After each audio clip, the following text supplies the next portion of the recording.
Let friends in your social network know what you are reading about. ViacomCBS is cutting ties with Nick Cannon after more than a decade following the actor's anti-Semitic sentiments on his podcast.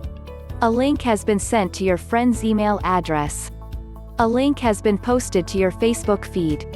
ViacomCBS drops Nick Cannon, cites anti-Semitic comments. The Duchess of Sussex urges young women to own the conversation on issues such as racial and gender equality. Tyra Banks waltzing in as new Dancing with the Stars host.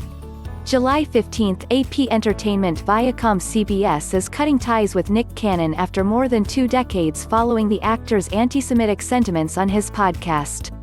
ViacomCBS condemns bigotry of any kind and we categorically denounce all forms of anti-Semitism, the company said in a statement to USA Today.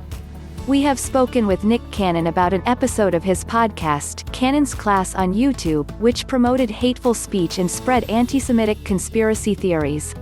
The statement continued, while we support ongoing education and dialogue in the fight against bigotry, we are deeply troubled that Nick has failed to acknowledge or apologize for perpetuating anti-Semitism, and we are terminating our relationship with him. Nick Cannon opens up about hurtful reality of his young children fearing police brutality. ViacomCBS has cut ties with Nick Cannon.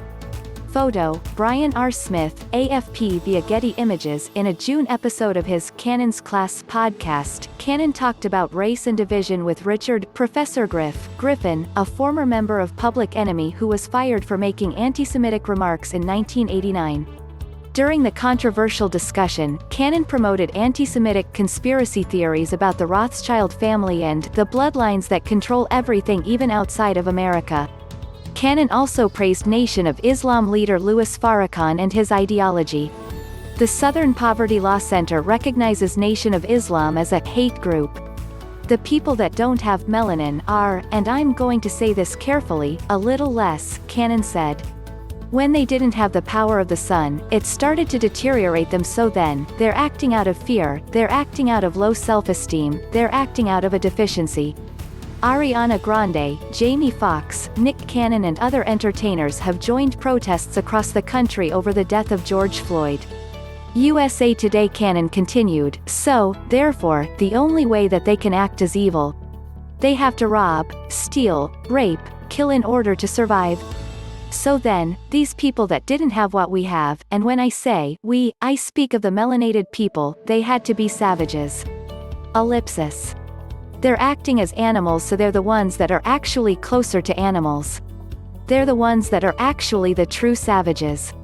The Masked Singer host added that his statements aren't anti-Semitic because Semitic people are black people and that black people are the true Hebrews.